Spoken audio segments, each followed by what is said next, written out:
حبيبتي تميمي، هي ايه حكاية خطوبة ليلى زاهر من الفنان والممثل والملحن والمطرب والمنتج هشام جمال؟ حبايب قلبي تيتا، اشتركوا في قناتي وفعلوا الجرس عشان يوصلكوا كل حكاوي ونصايح تميمي الجديدة. الجميلة الفنانة ليلى زاهر هي بنت الفنان أحمد زاهر، وليها 3 بنات إخوات، هما ملك ومنة ونور.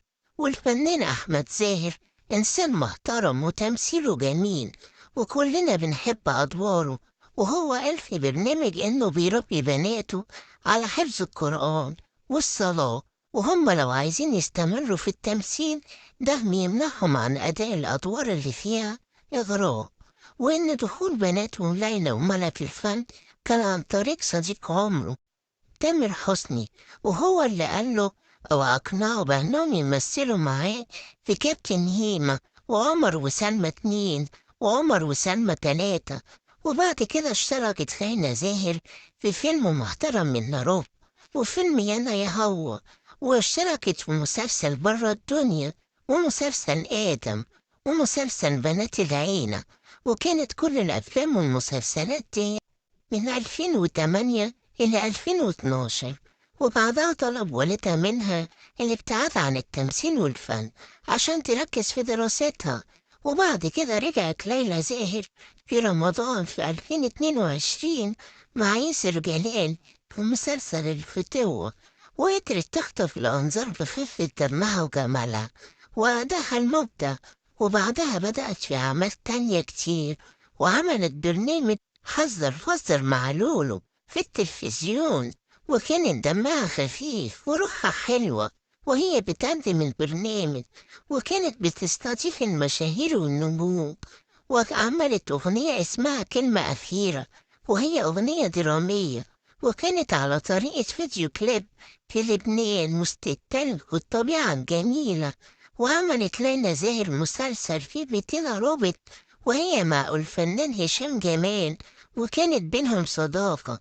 وبعدها قالوا إن في علاقة عاطفية بين ليلى زاهر وهشام جمال، وبعدين هي ردت وقالت إن الأخبار دي مش صحيحة، وإن اللي بيجمعهم ببعض هو عملهم في الفن.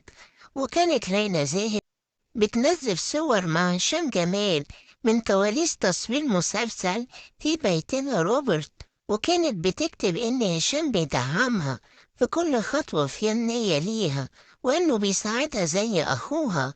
وكتبت ليلى زاهر في بوست تهني هشام جمال بعيد ميلاده، وقالت له كل سنة وانت طيب وناجح وشاطر ومجتهد وموهوب ومحترم، ما شاء الله، كل سنة وانت الأخ الكبير والصاحب الجدع والروح الحلوة.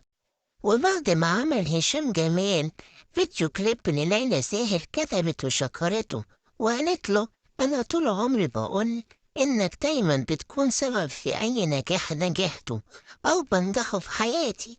وهشام جمال كمان كان بينزل صورهم مع بعض في مسلسل في بيتنا روبرت، وكان بيعلق عليهم بكلمات جميلة برضه.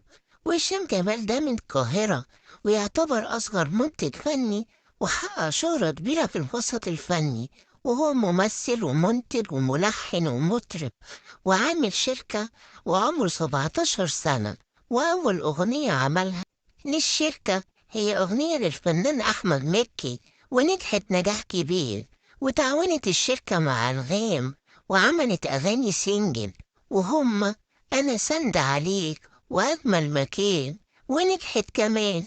وعمل ألبوم دنيا سمير غانم وعمل 9 أغاني ونجحوا نجاح كبير. وعملت الشركة عمل درامي وهو مسلسل لهفة ونجح نجاح بائس. ومن كام يوم كتب هشام جمال على صفحته على الفيسبوك وقال الحمد لله سنة 2024 بتبدأ بخبر سعيد علينا. من أيام قليلة كانت قراية الفاتحة، وإن شاء الله الخطوبة قريب. نتمنى من الناس تدعمنا بالتوفيق والسعادة والخير. ومن مجرد إعلان خبر خطوبة ليلى زاهر على الفنان هشام جمال كل المتابعين اندهشوا علشان نفيهم للخبر كذا مرة، وما كانوش فاهمين هي دي خطوبة حقيقية ولا ايه، لحد ما باباها الفنان أحمد زاهر نشر صور من صور خطوبة بنته ليلى زاهر وخطيبها هشام جمال، وعلق وقال: الحمد لله الذي بنعمته تمت الصالحات. تم بحمد الله قراية فتحة بنتي ليلى زاهر على ابني وصاحبي هشام جمال. كل التمنيات الطيبة للعروسين، وألف مبروك لحبيبة قلب بابا وروح بابا ليلى. ربنا يبقى يسعدك ويبعد عنكم العين. وأبو العروسة كان قايل في برنامج زمان إن من حبه في بناته إن ناوي يعمل زي الأستاذ عادل إمام في عريس من جهة أمنية، وإن العريس هيتعلق على الباب ومحدش يقدر يقرب.